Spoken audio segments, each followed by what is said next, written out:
do appreciate you joining us here inside Arizona Daily Mix. Today we are talking about colon cancer. It's Colon Cancer Awareness Month, and we got Dr. Bagai here. He is the MD at the Ironwood Center and Research Center for Cancer. So thank you so much for joining us. Well, thanks a lot for having me. This is going to be good because a lot of people, we were talking earlier, we were saying that within the last 15 years, it seems like everyone knows someone who's living or dealing with cancer. So that's the thing. I think we're all getting exposed to it more. Before we used to think, oh, this far-off person, this distant aunt had it. Now it's friends, family. So it's really becoming a prevalent problem for all of us. Colon cancer is the second leading cause of cancer deaths in the United States. Why is that when we have so much advancement in medical technology? So colon cancer has become very common recently. You know, we've noticed over the years that there are certain risk factors that are taking place. And a lot of the risk factors are actually our lifestyle choices that we're making. So we know now that obesity, red meat, the more you eat in your diet, processed meats, smoking, increased alcohol intake, all of these things are increasing the risk of colon cancer.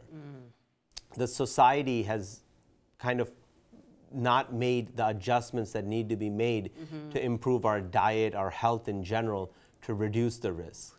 Outside of these, we know that inflammatory bowel conditions like Crohn's disease, ulcerative colitis, those are going up, and that increases your risk of colon cancer. Plus, there's genetic reasons. So colon cancer can sometimes run in families, and we've identified certain genes, and that population is at higher risk of colon cancer. So who is at risk? Are we seeing more men have colon cancer versus women, or is this on an even playing field? So I've actually seen patients as young as in their 20s all the way up to their 90s. So that's the scary part, is that everyone is at risk, but those certain folks are at higher risk. We see a little bit higher risk in men compared to women. Some ethnic differences are there, but we are seeing this more as a Western population, the North America, Europe, rather than Asia.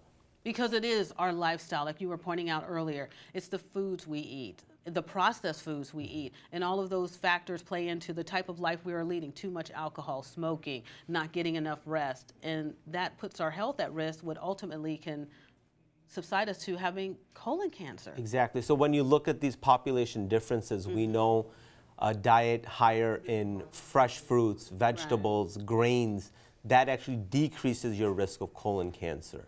So a lot of this is modifiable. Well, that's good to know. So what are some of the symptoms, just in case you start feeling a certain way, you want to make sure you go see your physician, but what are some of the things you need to look out for? Yeah, that's a good question, because you got to pick this up early.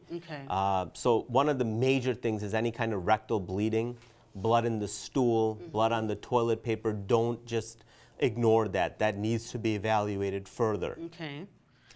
Abdominal pain, losing weight without any reason. You lose 10, 15 pounds over 2 months without doing anything. That's alarming.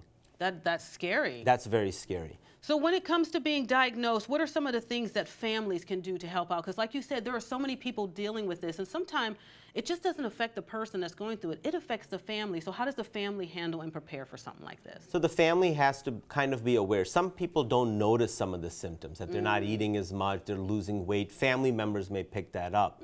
So it's very important to get to your doctor. Make sure you're up to date on your screening. Simple blood work. We can check blood counts to make sure that your blood count isn't falling.